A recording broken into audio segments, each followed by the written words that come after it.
शारदा प्रसन्न सुतारंकर सन्देहजनक मृत्यु। बापांकर एकमात्र पुओ जाइथिला विदेश किछि टंका रोजगार करिबो बापा मां को सहाय्य करिबो हेले एठी सबकिछि होइकला उलटा। गाँ को फेरुची पुओर मृतदेह आउ कांदबपाड़ी रे फाटी पड़ुची ए गाँ दांड। एभली दृश्य देखा मिली भद्रक जिला धामनगर ब्लॉक दोसरी थाना अंतर्गत बमकुरा ग्रामर। सेही ग्राम बसंत सुतारंक एकमात्र पुत्र शारदा प्रसन्न सुतार 34 वर्ष मुंबई रे एक घरोई कंपनी रे फ्लाम्पर काम करिकी रूम को फेरुथिबा समय रेल स्टेशन रे किछि दुर्बृत्त तांको बाड़े गुरुतर भाव में आहत अवस्था प्लाटफर्म पाखरे पकाई पळाइथिले। प्लाटफर्म ड्यूटी रे थिबा जीआरपी पुलिस तांको देखि मुंबई रो एरोना हॉस्पिटल रे भर्ती करी तांकर ठिकाना पाई तांको परिवार को जणाइथिले। से डाक्तरखाना किछि दिन चिकित्सा पर डाक्तर तांको मृत घोषणा करथिले।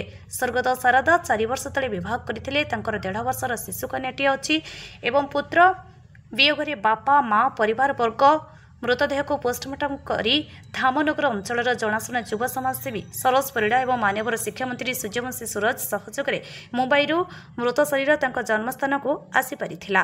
मानवर मंत्री को अनुरोध करिसेंती परिवार लोके किछि सहायता करबा पई। स्वामी वियोगरे स्त्री बापा और छोट 1.5 वर्षर शिशु कन्या माता को आर्थिक सहायता करागले कुनी झीटीर रक्षणाबेक्षण कले चिर उपकृत हेबे। भद्रक जिला प्रतिनिधि शिशिर कुमार स्वाईं का रिपोर्ट आम ओडिशा खबर।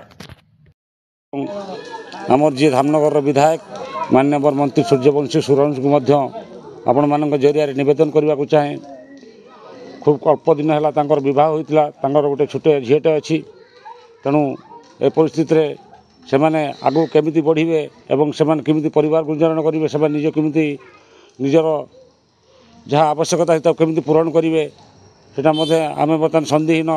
तेणु तांको मु निवेदन करी भविष्य में जो सरकारी योजना अच्छी बात्सल्य योजना हो कि जो विधवा पत्नी अच्छा खूब कम बयस से स्वामी को हरई दुखद समय आम मंत्री महोदय को निवेदन करी ठिया हूँ भविष्य में जब कौन प्रकार सरकारी चाकरी हो जो सरकारी साहाय्य हो प्रदान करूँ और परिवार को दुखद समय जहाँ साहाय्य सरकार तरफ थी व्यक्ति भाव जहाँ साहाय्य करें से निवेदन करी से साहाय्य करूँ सरकारी स्तर में साहाय्य सहयोग करूँ जमी भाव में जो छोट जीआरपी माने नहीं मुंबई सेंट्रल हॉस्टल भर्ती करते से ग्रामवासी मानकर जो खबर आसीथिला से ग्राम बमकुरा ग्राम एक शोकर छाया खेली जाइए।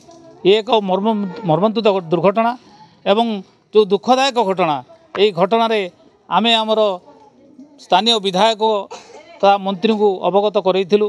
राज्य सभापति मनमोहन सामल को अवगत करइछु एवं आमर एमपी अभिमन्यु सेठी को अवगत करइथिलु। तांकर सहायता एयरलिफ्टर सुजोग सरकार देइछन से धन्यवाद। एवं सरकार तरफ को आम ग्रामवासी तरफ एवं बीजेपी पंचायत सभापति तरफ ओडिशा सरकार पाखे दाबी करुचु जे तार जो विधवा स्त्रीटी रहिला एवं बहुत कम बयस एवं तार 1.5 वर्षर जो कन्या संतान अच्छी तार समस्त दायित्व सरकार